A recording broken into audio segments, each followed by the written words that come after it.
গতকাল রাত্রিবেলা অবশেষে তারা জানতে পারেন যে পশ্চিমবঙ্গের পূর্ব মেদিনীপুরে তারা গা ঢাকা দিয়ে রয়েছে। বেঙ্গালুরুতে বিখ্যাত রামেশ্বরম ক্যাফে, সেখানে বিস্ফোরণ কাণ্ডে রাজ্যের কাঁথির প্রত্যন্ত এলাকা থেকে গ্রেফতার।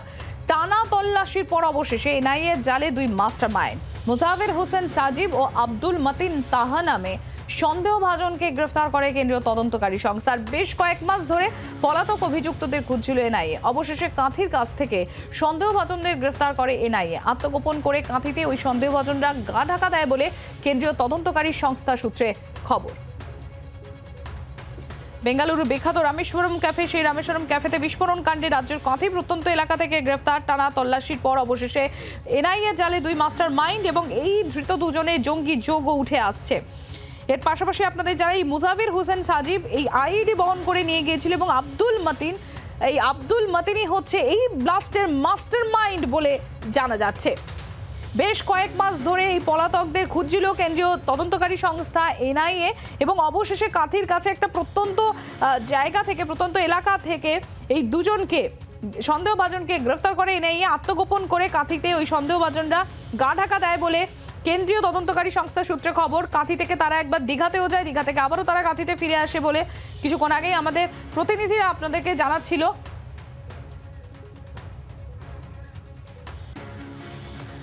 আমাদের দুই প্রতিনিধি রয়েছেন আমাদের সঙ্গে, পিয়ালি মিত্র রয়েছেন আমাদের সঙ্গে এবং আমাদের অপর প্রতিনিধি কিরণ মান্নাও রয়েছেন আমাদের সঙ্গে। আমি প্রথমেই পিয়ালির কাছে চলে যাব। পিয়ালি, এনআইএ সূত্র মারফত আর কি কি আপডেট উঠে আসছে এই সংক্রান্ত?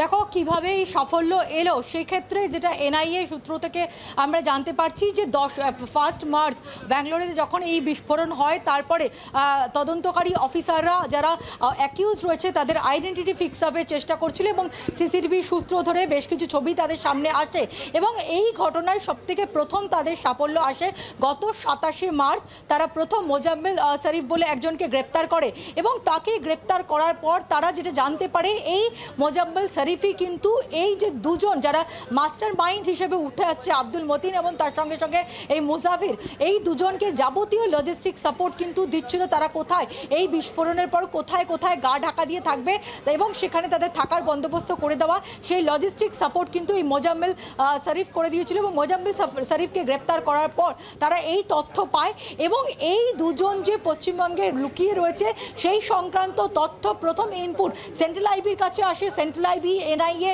তারা যৌথভাবে এর উপরে কাজ করছিল এবং সপ্তাহ দুয়েক আগে তাদের কাছে ইনপুট আসে, কিন্তু তারা সেই পিং পয়েন্ট যে ইনফরমেশন, অর্থাৎ কোথায় এক্স্যাক্টলি পশ্চিমবঙ্গের কোথায় তারা আত্মগোপন করে আছে সেই জায়গাটাকে ফিক্স আপ করার চেষ্টা করছিল এবং গতকাল রাত্রিবেলা অবশেষে তারা জানতে পারেন যে পশ্চিমবঙ্গের পূর্ব মেদিনীপুরে তারা গা ঢাকা দিয়ে রয়েছে।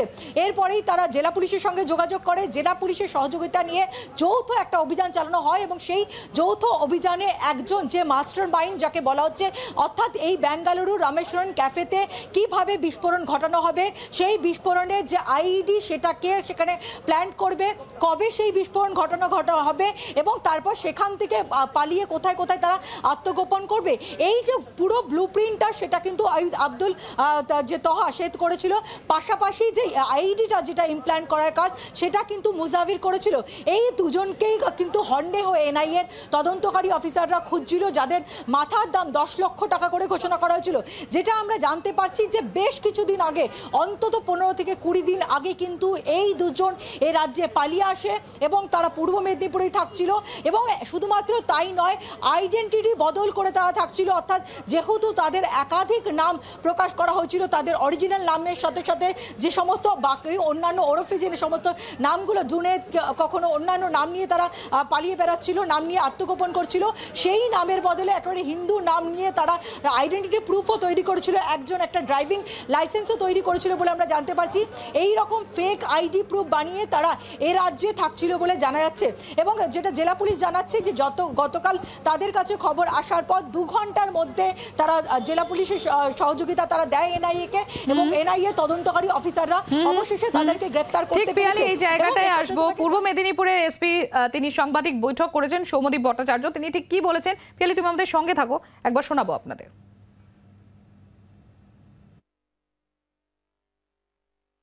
গতকাল রাতে আমাদের কাছে একটি ইনফরমেশন আসে এবং সেই ইনফরমেশনের উপর ভিত্তি করে পশ্চিমবঙ্গ পুলিশ এবং সেন্ট্রাল ইন্টেলিজেন্স এজেন্সির একটি যৌথ অপারেশন হয় এবং ইনফরমেশন আসার সাথে সাথেই সমস্ত ওয়ার্কআউট করে 2 ঘন্টার মধ্যে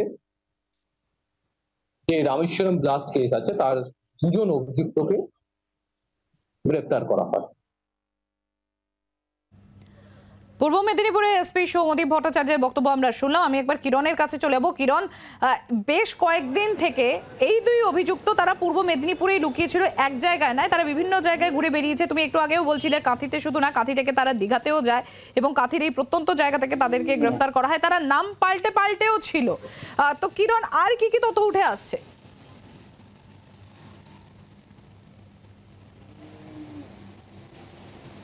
দেখো, আমরা পুলিশ সুপার সাংবাদিক সম্মেলন করে যেটা জানালেন যে গতকাল রাত্রিতে তাদের কাছে জেলা পুলিশের কাছে খবর আসে এবং খবর আসার 2 ঘন্টার মধ্যে তারা তদন্ত শুরু করে এবং তদন্তের পর যৌথ উদ্যোগে এই 2 জঙ্গি সন্দেহে 2 জনকে গ্রেপ্তার করেছে।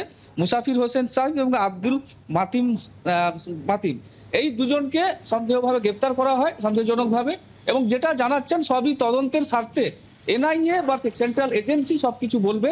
এখন তারা তথ্য প্রকাশ করতে নারাজ, তারা কিন্তু তথ্য প্রকাশ করছেন না। শুধু যৌথ উদ্যোগে এই ধরনের গ্রেপ্তার করা হয়েছে এমনটা জানিয়েছেন। কিন্তু আমরা সূত্র মারফত যেটা জানতে পারছি যে পুলিশের একটা টিম, বড় টিম, খবর পাওয়ার মাত্রই তারা গতকাল যতগুলো পর্যটন কেন্দ্র আছে সমস্ত জায়গায় হানা দেয়। আমি তোমাকে জানাতে পারি যে সমস্ত পর্যটন কেন্দ্রগুলো এখন হয়েছে সেখানে পুলিশের একটা অ্যাপ চালু করা হয়েছে, কারণ বহিরাগত যারা আসবেন তাদের সমস্ত কিছু আধার কার্ড বা ডকুমেন্টস সবকিছু অ্যাপসে ডাউনলোড করা হবে এবং সেখানে সেগুলো আসল কিনা সেগুলো ধরা হবে। সেই সমস্ত খতিয়ে দেখে সেই ডকুমেন্টসে গরমিল ধরা পড়ে প্রথমে এবং সেই গরমিল ডকুমেন্টস কোন জায়গায় রয়েছে সেটাও জানতে পারে পুলিশ। সেই ডকুমেন্ট ধরে এবং কিছুটা টাওয়ার লোকেশন সবকিছু করে ধরে তারা কিন্তু সেখানে গিয়ে এই 2 জঙ্গি সন্দেহে 2 জনকে আটক করে এবং সেখান থেকে তারা রাতেই সেখান থেকে নিয়ে রওনা দেয় কলকাতার দিকে। এই পর্যন্ত আমরা দেখতে পেরেছি।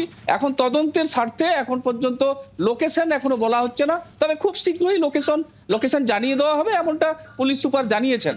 যে যদি কেন্দ্রীয় এজেন্সি লোকেশন জানাতে বলে তাহলে তারা জানাতে পারবেন বা কেন্দ্রীয় এজেন্সি লোকেশন জানাবেন। এই মুহূর্তে লোকেশন জানানো একবার আপনাদেরকে শোনাবো যে শুভেন্দু অধিকারী কাঁথি, যেখানে অধিকারী গড় বলেই পরিচিত, এবং এই নিয়ে তৃণমূল কংগ্রেসের তরফ থেকে কটাক্ষ করা হয়েছে যে অধিকারী গড়ে আজকে যা এই ধৃতদের ধরা হয়েছে সেই নিয়ে। কিন্তু শুভেন্দু অধিকারী তিনি কি বলছেন একবার তুলে ধরবো আপনাদের সামনে। কাঁথি আমার হোম টাউন জানেন, তো আমি এটা জেনেছি অনেক আগেই সকালে। তা বিষয় হচ্ছে পশ্চিমবঙ্গ আন্তর্জাতিক অপরাধী জঙ্গি তাদের একটা মুক্তাঞ্চল, এটা বারে বারে প্রমাণ হয়েছে। গোটা ভারতবর্ষে যত এই ধরনের বিচ্ছিন্নতাবাদী ঘটনা ঘটে তার সেফ জোন এটা সিপিএম করতো, মমতা ব্যানার্জি করছে। মমতা ব্যানার্জি নিজে দেশবিরোধী কাজের সঙ্গে যুক্ত। বাংলার আওয়াজ, বাঙালির আবেগ, জি 24 ঘন্টা।